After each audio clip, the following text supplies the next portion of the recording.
Y en esta oportunidad nos acompaña el doctor José Amado Tineo. Él es médico emergencista del Hospital Rebagliati, y como sabemos el Hospital Rebagliati es uno de los hospitales que tiene el mayor número de pacientes, tanto en hospitalización como en cuidados intensivos.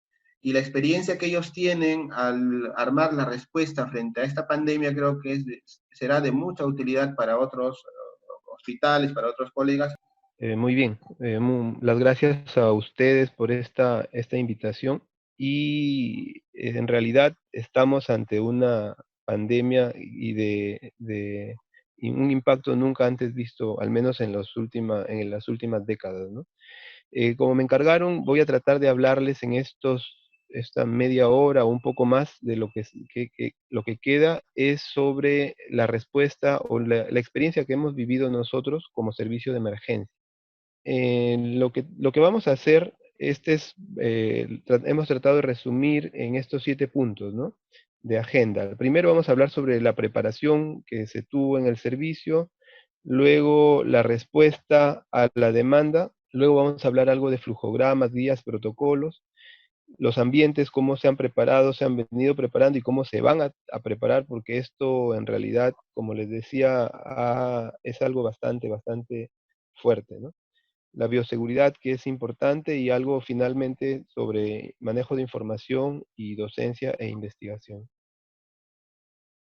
Bueno, en cuanto a a las fases de actuación en la pandemia, lo primero, bueno, todos quizás en enero o febrero de este año escuchábamos lo que estaba sucediendo en China y muchos éramos escépticos, es una gripe más, no va a pasar nada. Sin embargo, ya vemos todo lo que ha sucedido, ¿no? En resumen, en diciembre del año pasado se dieron los primeros casos en China, se confirmó que tenía una alta virulencia y mortalidad, se aisló el nuevo virus que era el SARS-CoV-2 y supuestamente implementaron medidas Molecular, muy PCR. importantes allá, pero lo controlaron. Sin embargo, después de unos meses, diríamos ya en febrero, aparecieron casos en otras partes del mundo, ¿no? Y después todo lo que ha sucedido, sobre todo en Europa, y lo que ahora está sucediendo en Norteamérica, que ha sobrepasado todo lo que había sucedido en China previamente. Si hablamos de fases o escenarios de pandemia, sabemos que existe un antes, un durante y un después, ¿no? Todo lo que les comentaba que sucedía en enero y febrero acá, se convocaban a reuniones, decían que se iban a hacer los planes de gestión de riesgos y todo. Eran muchas las comisiones que se formaban y a veces los documentos no eran bien adecuados, ¿no? Entonces, lo que en realidad en el hospital en sí se tuvo algunas propuestas, pero no se llegaron a muchas conclusiones, ¿no? Y quizás en algunas regiones de nuestro país todavía esto se puede hacer, sin embargo en Lima, en el norte del Perú, yo creo que esto ya desbordó. Esa es en la primera parte, en el antes, ¿no? En el durante la pandemia, bueno, a nivel nacional ya estamos creo que día 36 de cuarentena, y lo que se ha utilizado es la estrategia del martillo para tratar de mitigar, evitar quedarnos en esta curva roja y tratar de acercarnos lo más que se pueda a a la curva más aplanada, ¿no? Sabemos que nuestro sistema de salud y esto no hace más que mostrar las falencias que tenemos. Yo diría que el día de hoy o los próximos 2 o 3 días va a ser está atacando o afectando esta pandemia, ¿no? Y aquí es lo que tenemos que aprender muchas cosas y evitar los rebrotes o las nuevas olas y también tratar de aprender para próximos eventos, ¿no? Entonces, ¿cómo estamos? Como les comentaba, en el Perú estamos en completo ascenso, diríamos que estamos en la parte más alta de de la ola. Sabemos que la zona más afectada siempre es Lima, pero las regiones como Loreto, Piura y Lambayeque son también muy afectadas, ¿no? Y el problema no es solo los infectados, porque los infectados siguen subiendo, sino los fallecidos. Y por esto es el gran problema que trae esta pandemia, ¿no? Y en realidad se ha dicho que en China el factor de riesgo era adulto mayor, múltiples patologías, pero no solo son ellos los que se afectan, ¿no? Quizás el grupo etario de los niños menores de 14 años está privilegiado o algo protegido, pero en la parte adulta está bastante afectada, incluso sin factores de riesgo. Bueno, la experiencia en nuestro hospital. El primer caso se detectó, confirmado en el Perú fue el 6 de marzo. Sin embargo, ya desde los primeros días de marzo nosotros veníamos recibiendo pacientes sospechosos, ¿no? Los primeros días los que venían eran exclusivamente que regresaban de viaje del extranjero, ¿no? De España y Estados Unidos de Norteamérica. Varios eran los sospechosos desde incluso los últimos días de febrero, pero ninguno es un punto importante. Y ya fue el 19 de abril donde aparecieron los primeros fallecidos, ¿no? Y como les comento, es una enfermedad que sí afecta y afecta en sobremanera a la población, sobre todo a la población mayor de 40 años. Este es un cuadro, un gráfico de cómo han ido apareciendo los casos en nuestro hospital, ¿no? Los primeros días de marzo, pero a mediados, entre el 15 y 20 de marzo fueron los casos o el número de pacientes, el mayor número de pacientes que se vieron, ¿no? Este es un reporte que solo se ha quedado hasta el 31 de marzo y hasta esa fecha teníamos 56 hospitalizados, de los cuales 37 ingresaron como sospechosos, pero luego de ellos 16 salieron positivos, ¿no? Al inicio la prueba del hisopado salía el mismo día o para el siguiente día, pero con tanta demanda, el hisopado después fue demorándose 2, 3 y hasta 4 días en tener el resultado. Es cierto que la gran mayoría son personas del sexo masculino y como le digo, la edad promedio es 55 años, no solo son los adultos mayores, ¿no? Hasta esa fecha los fallecidos eran 8, 14%, pero en realidad en los reportes internacionales se sabe que de los casos graves, más del 50% fallecen, ¿no? Y 16 están en ventilación mecánica. Esto es al 31 de marzo de este año, ¿no? Aquí en este gráfico podemos ver el número de pacientes a los que se les hacía la prueba, los cuales eran sospechosos, y la línea más baja eran los pacientes positivos, que fueron incrementando poco a poco. Ahora, esta enfermedad ataca es respiratoria, ¿no? Y los pacientes que llegaban tenían bastante afectación respiratoria. Este es un ejemplo de un paciente que llegó muy grave, ¿no? Este es para comparar, es solamente para hacer una comparación esta sería una tomografía normal y esta es la tomografía de uno de los pacientes que llegó, que pudimos ver, ¿no? Si ustedes ven la arquitectura del pulmonar que debe ser un poco oscura, ¿no? Es casi blanca, esto es el llamado pulmón blanco, ¿no? Y que está afectado prácticamente los dos pulmones, solo esta parte inferior, que es un poquito de pulmón que queda ahí. Y así afecta la enfermedad a los pacientes, ¿no? Este paciente es uno de los más severos. Lamentablemente llegó y a los 3 días falleció por las comorbilidades. También era adulto mayor y tenía un problema renal avanzado, ¿no? Sin embargo, la característica es que inicia así, en parches, con el infiltrado en vidrio deslustrado, generalmente periférico y múltiple, es bilateral. Y luego llega a afectar gran cantidad del pulmón, ¿no? Esta es la parte donde llega la etapa final, ¿no? Entonces, esto ya no solo es hacer el diagnóstico, sino que esto nos ha enseñado, quizás la cuarentena lo que nos ha ayudado es a retardar un poco y aprender un poco más cómo tratar a estos pacientes, o entender al menos la enfermedad, ¿no? Y para la enfermedad se ha planteado esta clasificación de 3 estadios, ¿no? el estadio 1 o infección temprana, y donde se dice que hasta el 80% de pacientes hacen una infección oligosintomática o asintomática, y es la etapa final, donde es clásicamente como un problema viral, ¿no? Con fiebre, malestar general. La mayoría de pacientes le pasa y no progresa, ¿no? Sin embargo, luego aparece una segunda fase donde ya hay compromiso pulmonar, ¿no? Y en esta fase se ha determinado dos fases, fase 2A y 2B. La fase 2A es donde todavía no existe hipoxia, ¿no? No hay signos de inadecuada distribución del oxígeno, y en la etapa 2B es donde ya existe hipoxia, ¿no? Y luego viene la tercera fase, donde se le ha llamado la fase hiperinflamatoria o tormenta de citoquinas, donde ya no actúa el virus en sí, sino es la respuesta inmune que se descontrola y produce todos los daños que vimos, por ejemplo, en la tomografía que presentamos previamente, ¿no?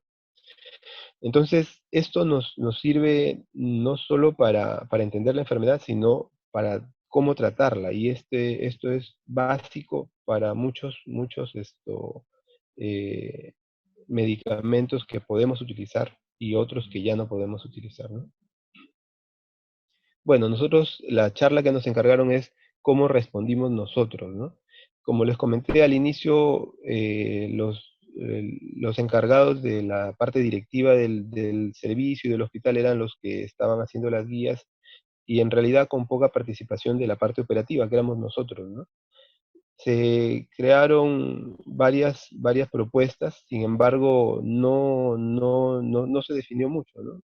Como anécdota queda que primero se quería iniciar o hacer hospitales solo para tratamiento de COVID. Por ejemplo, plantearon el hospital de Villa El Salvador como de salud, ¿no? Como para que todos los pacientes se atiendan allá. Algo que se comenta es que fueron a hacer esto, y los trabajadores, y creo que hasta la población de allá, los sacó, protestó, hizo reclamos en la puerta de ellos, y tuvieron que regresarse las autoridades, ¿no? Luego, incluso creo que al hospital de Alcántara, de La Molina, también se intentó hacer eso y no aceptaron. Entonces se quedó el hospital Rebagliati para este tipo de pacientes. Uno de los aspectos es la elaboración de flujogramas o guías, ¿no? La información que tenemos por todos lados, por redes sociales, por revistas científicas, por noticias, por periodismo, es abrumadora. Sin embargo, muchas de ellas no es tan adecuada, y a veces incluso podría ser perjudicial, ¿no? Entonces, lo que nosotros hicimos cuando ya teníamos los pacientes ahí y la demanda iba a incrementar, es nosotros reunirnos y hacer algoritmos y flujogramas de cómo atender, ¿no? Es importante, los puntos sobre los que se debe trabajar es el triaje y la atención inicial, porque eso es básico, el manejo de vía aérea, cómo definir a los pacientes que se van a quedar hospitalizados y a los que requieren unidad de cuidados intensivos, ¿no?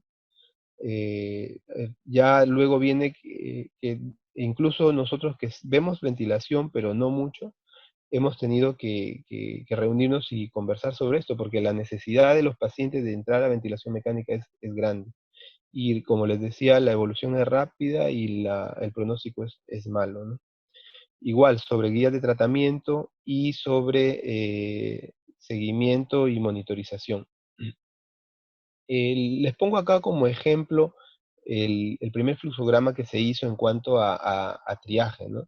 Porque lo primero que se hizo en el hospital fue adaptar un área donde iban a ir los pacientes con cuadro respiratorio, y ahí iban a ir todos, ¿no? Sin embargo, sabemos que cuando hay este tipo de pandemias, vienen de todo. Vienen las personas que tienen la enfermedad y las personas que no tienen nada y salen con la enfermedad de acá, ¿no?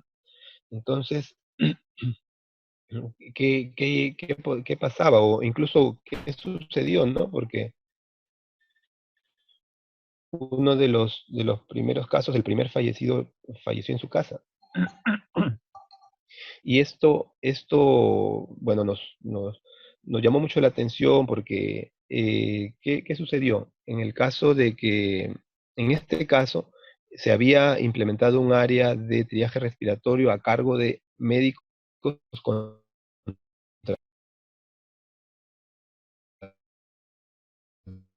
2 o 3 médicos para les hacía triaje, se les tomaba los datos, se les tomaba el hisopado y se iban a la casa. Y en realidad sí necesitaban mayor atención, ¿no? Y esto fue lo que pasó con el primer paciente, ¿no? Un paciente adulto mayor que había venido de España y llegó al hospital con síntomas, fiebre, él vivía solo y al final le tomaron su hisopado y se fue. Pero 2 días después falleció en la casa, ¿no? Y fue uno de los primeros fallecidos. Estuvo bastante tiempo en el domicilio, no pudieron recogerlo, pero la verdad es que por estar ahí en cuarentena no regresó al hospital y evolucionó fatalmente en este caso, ¿no? Entonces, ¿y cuál era el problema que teníamos en esa zona? Que se tenía una zona bastante aislada, pero no teníamos mayor cosa. Lo único que teníamos era un saturómetro, tensiómetro y nada más, porque ni exámenes auxiliares ni radiografía de tórax se podía hacer, porque estaba tan aislado que solo se hacía eso. Entonces, ¿cómo hacemos para tratar de evaluar a los pacientes de la mejor forma? Vimos que utilizando saturación de oxígeno, una escala abreviada del SOFA, que incluye solo 3 parámetros como presión arterial sistólica, como frecuencia respiratoria y estado, nivel de conciencia con la escala de Glasgow, no servían para evaluar el riesgo en los pacientes, ¿no? Y por supuesto, evaluando los factores de riesgo que ya se habían descrito en otros lados. En la parte de, a los que no tenían factores de riesgo, eran no complicados y la saturación de oxígeno estaba bien, y no tenía ningún punto en la escala del quiz-SOFA, se le podía dar de alta todo con recomendación de aislamiento domiciliario y seguimiento, ¿no? En cambio, habían pacientes que llegaban bastante delicados y debían de ser atendidos de prioridad 1 o 2 de emergencia, que deberían ser atendidos inmediatamente. Aquí incluso se les llevaba a la unidad de shock trauma y eran hospitalizados, ¿no? Y había un grupo de pacientes en los que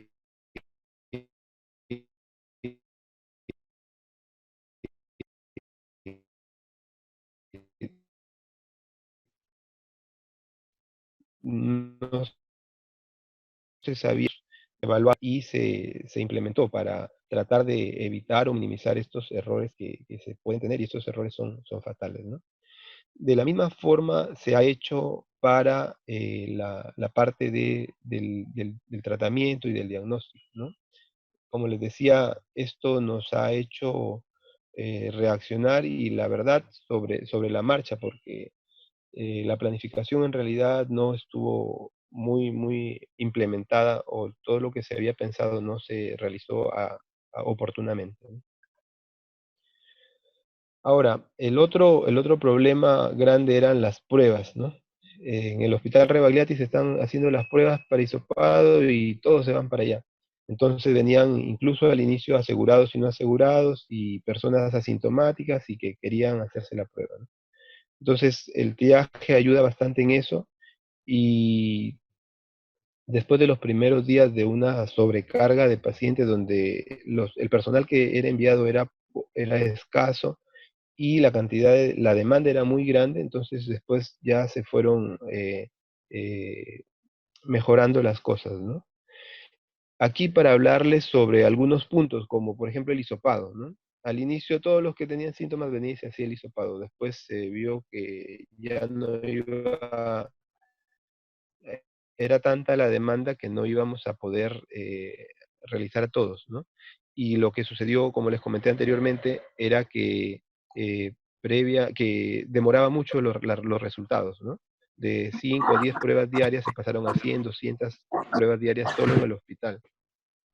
Entonces, hasta ahora lo que se ha quedado es que se va a tomar hisopado si hay síntomas respiratorios agudos, ¿no? Hablamos de síntomas respiratorios agudos, los que se mencionan: fiebre, tos, disnea o sensación de falta de aire, ¿no? Frecuencia respiratoria alta y saturación de oxígeno bajo, ¿no? En los casos donde hay un contacto cercano confirmado también, y en los casos en los que la prueba rápida sale positiva.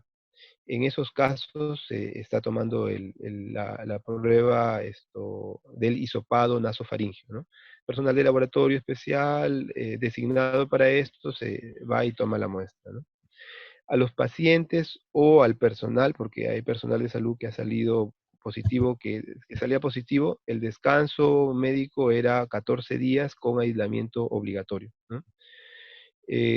Las últimas semanas ya apareció para los pacientes con pocos síntomas a hospitalizarse, pero con la salvedad de que la Vía Panamericana solo recibe pacientes sin comorbilidades, menores de 70 años, y que el tratamiento que estén recibiendo sea oral, que ellos mismos puedan administrarse su tratamiento. Solo es para aislamiento y monitorización. Eh, Luego apareció hace ya 2 o 3 semanas las pruebas rápidas, ¿no? Y las pruebas rápidas se realizan con mayor frecuencia, hay un mayor stock de pruebas rápidas y el resultado lo podemos tener en 10 minutos, ¿no? ¿A quién se le realiza? Ahora vemos las colas largas que se están haciendo al costado del el servicio de salud mental del hospital, porque todos los trabajadores queremos hacernos pruebas rápidas, ¿no? Por ahora la indicación es que se realice a todo el personal que trabaja en áreas críticas, ¿no? Si es que la prueba sale negativa, se hace un control en 7 días, y si es que la prueba rápida sale positiva, se pasa a hacer el hisopado, y el paciente o el personal va a descanso hasta que salga el resultado del hisopado, ¿no?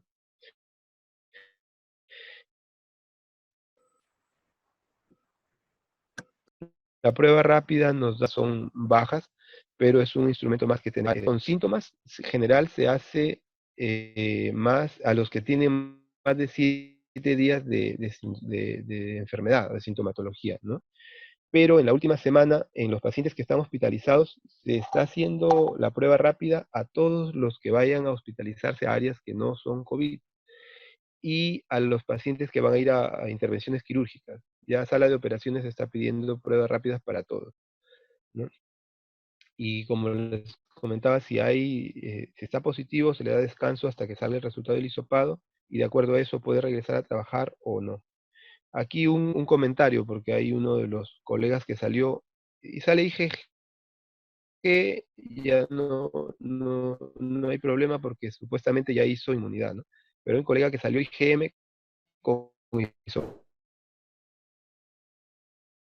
negativo, pero igual lo tienen en casa hasta que salga negativa la IgM.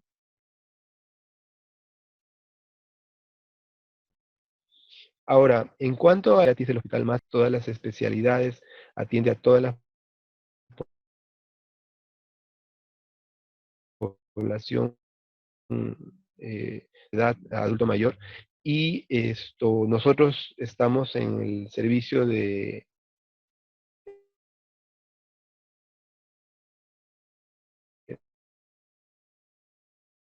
emergencia, y aquí quedamos como el servicio de emergencia del Hospital Rebagliati, ¿no? Nosotros tenemos en épocas normales hasta 180 o 200 camas de hospitalización, ¿no? Nuestro servicio de emergencia es de 5 pisos, tiene unidad de cuidados intensivos, tiene sala de operaciones y todo el equipamiento necesario para una emergencia completa, ¿no? Como les comentaba al inicio de la pandemia, lo que se destinó para tratamiento, para diagnosticar y tratar a los pacientes con COVID-19 fue un área intermedia entre los dos edificios, ¿no? La nueva emergencia y el Hospital Rebagliati. esta área está ubicada entre los dos y ahí funcionaba anteriormente nuestra emergencia antigua, ¿no? Es cerca la sección, al bloque C del hospital. Y esta que dice número 3 era lo que se había designado para sala de observación. Y la parte anterior, donde aquí se remodeló algunos ambientes para poner el triaje respiratorio, ¿no? Entonces, ¿qué hacía un paciente? Un paciente venía a la puerta principal del hospital y si tenía algún síntoma respiratorio agudo, había un personal, un centinela, un técnico o enfermero en la puerta, era derivado hacia al área número 2, que era el triaje respiratorio. Aquí el paciente era evaluado por un personal médico y se decidía, ¿no? Si se tomaba el hisopado o no. Aquí se estaba tomando el hisopado y si requería nueva evaluación, ¿no? Si es que requería nueva evaluación o hospitalización, pasaba a la siguiente parte donde se habían implementado un promedio de 35 camillas para observar y había 3 o 4 salas donde se destinaba a los pacientes sospechosos, a los pacientes confirmados positivos y a los pacientes que requerían ventilación mecánica, ¿no? Allí había hay una sala de operaciones y una unidad de shock trauma, ¿no? Este gráfico del lado derecho es donde se esquematiza mejor esta área, ¿no? Este es el área de triaje respiratorio, aquí habían tópicos de atención inicial, por acá se tomaban los hisopados, y al fondo eran las unidades de cuidados intensivos, bueno, los 2 primeros ambientes de sospechosos y confirmados no críticos se implementaron al inicio, ¿no? Pero el resto se fue implementando poco a poco. En el área de cuidados intensivos se hicieron 12 ambientes individuales con presión negativa donde iban los pacientes que estaban en ventilador. Y aquí había una unidad de shock trauma y una sala de operaciones, ¿no? Le digo había porque ahora está cambiando todo esto. Bueno, en el momento de mayor demanda de esta zona, incluso en unidad de shock trauma pudieron haber 3 o 4 pacientes en ventilador y los pacientes de la sala de observación, los ambientes de la sala de observación se llenaron, ¿no? Y ya no había lugar para más. Este es un modelo de los ambientes individuales donde se hizo para cada paciente, sobre todo los que estaban en ventilación mecánica, ¿no? Este mismo modelo se replicó en el nuevo edificio de la emergencia, ¿no? Como ya esto había colapsado, y los pacientes no solo llegaban ahí porque a pesar de que no tenían síntomas respiratorios al inicio, pasaban hasta nuestra nueva emergencia. Y en nuestra nueva emergencia hubo varios casos donde entraban por un problema abdominal, por ejemplo, pedían tomografía de abdomen y en la parte baja de los pulmones se veían las lesiones características de la neumonía o de la enfermedad COVID-19 por el nuevo coronavirus, ¿no? Y lo que se hacía era derivarlos a esta zona. Incluso en los pisos de medicina del hospital principal se detectaron y también lo que se hace es bajar a estos pacientes a esa zona, ¿no? Como les decía, colapsó esa zona de nuestro ambiente de shock trauma de la nueva emergencia. eh, tenía disponibilidad para 6 camas de shock trauma, pero todas eran comunes, no estaban individualizadas, ¿no? Una de las acciones fue cuando ya estábamos con esto, evacuarlas y aislarlas. Han quedado 6 ambientes nuevos, igual de la nueva emergencia. Y ahora, estos días, o sea, entre los últimos 3 días, ya se decidió pasar a todos los pacientes del área de triaje respiratorio y el área COVID a la nueva emergencia, ¿no? Hasta el día de hoy en la mañana estaban 150 pacientes entre las dos, entre la emergencia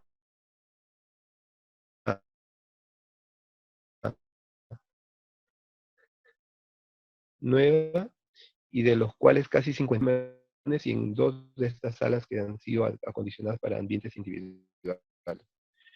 En realidad estamos en la etapa más cruda de esta pandemia, y individuales es eh, eh, que sea seguro, que tenga una esclusa y no haya contaminación de la parte interna, ¿no? Estos ambientes individuales no se pueden hacer en todo el hospital. Hay salas donde todos los pacientes son confirmados y están en ventilado con oxígeno suplementario, ¿no? En esas salas el personal tiene que ingresar con el equipo más adecuado, y esto necesita todo una logística para evitar el contagio entre pacientes y evitar el contagio del personal de salud, y que éste lo saque fuera de la sala, ¿no? Como les comentaba,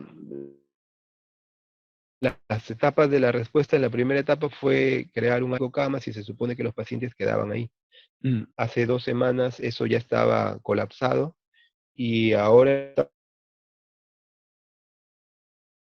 en la etapa de que toda la nueva emergencia, con aproximadamente 160 camas, es para pacientes. Llegan a necesitar ventilación mecánica, e incluso sin que tengamos el resultado, porque está demorando, con prueba rápida o incluso con prueba rápida negativa, tienen que recibir el tratamiento, ¿no? Y ahora estas semanas 600 camas va a tener que ampliar. Yo sé que hoy ya de algunos pacientes salían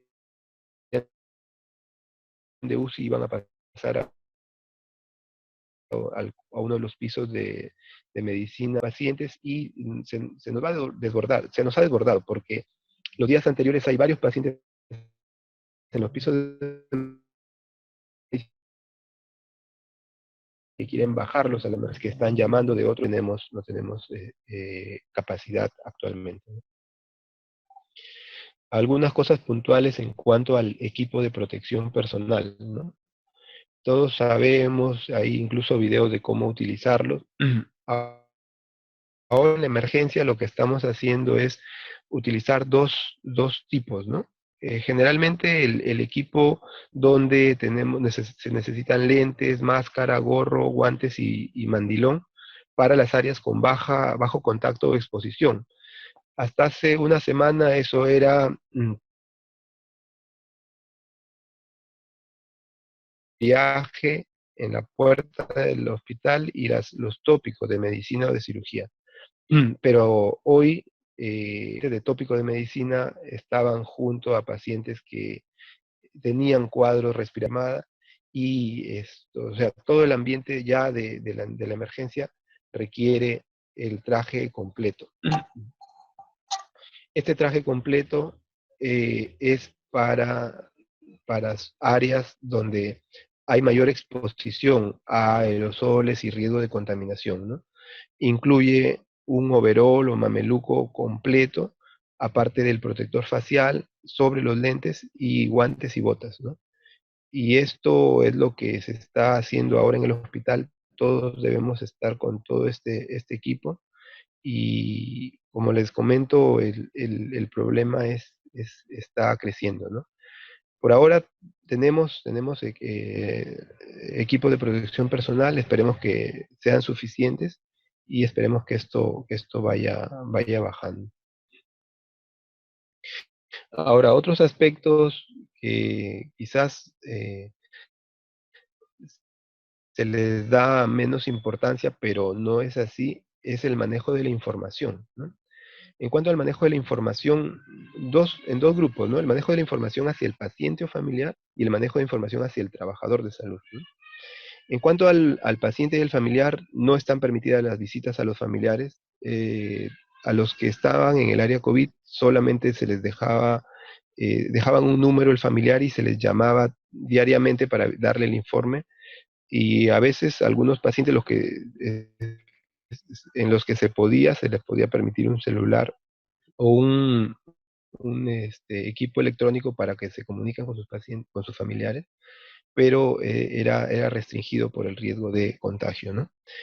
Y lamentablemente si el paciente fallecía, han sido varios y van a ser muchos todavía, eh, el familiar simplemente era avisado por vía telefónica y se le indicaba dónde iban a hacer los trámites, ¿no? Supongo que ya conocen la directiva de manejo de cadáveres de estos pacientes, ¿no? El paciente confirmado es colocado en una bolsa hermética y es llevado al mortuorio, y luego va a ser el trámite para la cremación, ¿no? Acá en Lima hay cremación, pero también sé que están saturados los servicios y algunos pacientes están esperando días para proseguir con este trámite, ¿no? Y la semana pasada creo que salió otra guía también donde ya no solo los pacientes de los hospitales, sino incluso pacientes de, de domicilio o de la vía pública que fallecían y tenían sospecha de esto, iban a tener que seguir el mismo trámite. Eh, Incluso diariamente han llegado pacientes traídos en ambulancia o a veces por sus propios medios que hacen paro o llegan incluso cadáveres, ¿no? Y ahí es un problema porque hay que tomar decisiones, y si se cataloga como sospecha de COVID-19 o no. Y ahora nadie está haciendo necropsia del Ministerio Público, incluso así exista evidencia de un daño traumático, también,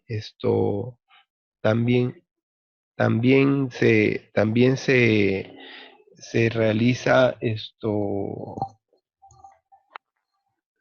también se procede a hacer incluso necropsia solo verbal, y luego a hacer la inhumación como sospecha de este tipo de pacientes, ¿no? Entonces, la información aquí es vital para tratar de minimizar el riesgo de contagio y de extensión de la pandemia, ¿no? El otro aspecto es en cuanto al manejo de información con el personal de salud. Al inicio existía mucho temor, mucho miedo por el contagio y por esta enfermedad. Ahora ya no el temor no es quién es y quién no es, sino en qué grado de la enfermedad está, ¿no? Y eso ya tenemos que irlo asumiendo poco a poco, porque ya la enfermedad está acá, y los daños severos están presentes, ¿no? Entonces, es adecuado implementar una sala situacional, que no se ha hecho lamentablemente en nuestro servicio. Se hace en parte incompleta. Lo que sí se hizo, y es una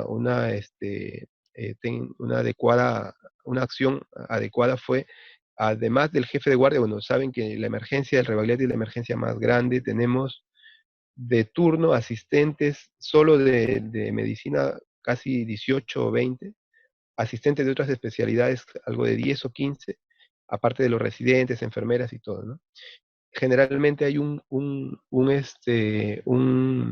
jefe de guardia, que es el que dirige todas las acciones, pero con la existencia de esta otra sala y de todos los problemas que existían, se designó a un coordinador por cada grupo de guardia para ver todos estos problemas, ¿no? Problemas logísticos, problemas de personal, problemas de los mismos pacientes, porque el jefe de guardia, con todos los problemas que había de la emergencia, no era suficiente para solucionar esto, ¿no?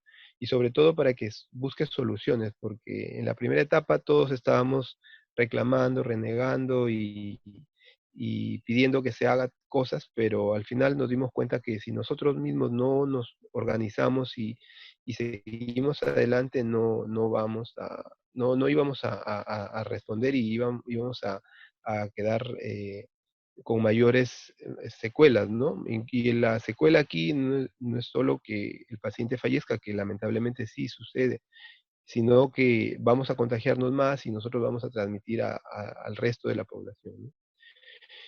algo que debe realizarse es un informe diario para todo el personal de salud, al menos el personal que está trabajando, ¿no? Porque no sabíamos muchas veces cuántos habían, si estaba, qué cambios se habían hecho. Y eso se está mejorando ahora, ¿no? Un informe diario para el personal de salud. Entonces, esa era las acciones que se han tomado y que deben considerarse para, en los casos donde se trate de actuar contra esta pandemia, ¿no? El Hospital Rebagliati fue designado por la presidenta de salud, ¿no? O la directiva. Inicialmente querían que solo el Hospital Rebagliati sea el que reciba todos los COVID de salud de Lima. No se puede, ya cada red tiene sus pacientes, incluso los hospitales más pequeños que nosotros tienen pacientes porque no hay capacidad para recibirlos en el hospital, ¿no? Y finalmente, hablar sobre educación e investigación, ¿no? Que esto, si bien es cierto, trae mucho temor, pero hay que conversarlo. En cuanto a educación, la primera acción que se tuvo fue suspender la actividad académica de pregrado en todo el hospital, ¿no? Incluso los internos fueron enviados a su casa para aislamiento, y de ahí, según su universidad, podían hacer algunas actividades, pero solo en forma virtual. Los residentes solo realizaban las guardias que le correspondían, no se quedaban todos los días como previamente, inicialmente no eran programados en las zonas donde se atendía a pacientes o eran designadas para esto, ¿no? Sin embargo, a pesar de eso, uno de los residentes tuvo hisopado positivo, y la única zona donde se ha contagiado, porque no iba en otra zona, era en los tópicos comunes, en los tópicos de medicina o en las salas de hospitalización que supuestamente eran no COVID, ni sospechosos, ¿no? Y lo otro, las reuniones, que normalmente tenemos una reunión cada mes, y se pasaron a hacer en forma virtual, ¿no? Y esto ha hecho que se desarrollen otras capacidades, ¿no? Incluso nos reunimos en grupos pequeños para desarrollar ciertos puntos, y luego en una reunión general como esta, se puede consensuar, incluso enriquecer los acuerdos que se tomen en estos grupos pequeños, ¿no? Y en cuanto a investigación, bueno, si bien es cierto, con todo lo que se tiene es difícil hacer investigación, pero se debe hacer porque todo lo que conocemos debe difundirse y debe tratar de ayudar a los demás, ¿no? Y básico es el trabajo en equipo, ¿no? Trabajo colaborativo. Y muchas de las revistas sacaron convocatorias, las revistas científicas, para artículos con revisiones aceleradas para publicación, porque esto lo que se trata de hacer es mejorar o evitar problemas que ya sucedieron en un lado en otro sitio, ¿no? Y no solo para otros lugares, sino también para nosotros mismos. Tratar de registrar o escribir y publicar lo que estamos viendo para después reaccionar mejor si es que hubiera una segunda ola o tercera ola, o en otra pandemia de similares características, ¿no? En cuanto a la normativa de la investigación, hasta hace una semana, todo era aprobado o autorizado por el jefe del servicio nada más, pero ya hace unos días el IETSI, que es el órgano que rige la investigación en e-salud, sacó una normativa y formó un comité de ética institucional para revisar todas las investigaciones que se quieran hacer en este caso, ¿no? Nosotros, en realidad, lo más factible realizar son investigaciones simplemente observacionales para buscar factores de riesgo, describir la clínica, radiológica, pero otras investigaciones ya experimentales o de intervención son difíciles, ¿no? Y eso sí requiere mayor revisión, mayor sustento y apoyo, ¿no? En cuanto a la investigación, se publicó un estudio iniciado por la OMS de fármacos específicos, porque como sabemos, en 120 días pero todavía no sabemos exactamente cuáles son los más adecuados, ¿no? Y esto, bueno, en el grupo de la emergencia se ha logrado publicar dos series de casos de los primeros pacientes que hemos visto en dos revistas nacionales. En una son los 17 primeros casos, incluyendo vivos y algunos fallecidos, y en la siguiente, en el segundo es los primeros 14 fallecidos, ¿no? Que son similares a lo que se ha descrito en China y en algunos reportes también de Norteamérica, y es el inicio de esto que ya se publicó, pero ahora tenemos, como les comento, un registro de más de 200 pacientes confirmados, ¿no? No solo sospechosos, y sospechosos un porcentaje similar que están con afecciones graves por esta enfermedad, ¿no? Y bueno, esto era lo que quería compartirles en forma breve.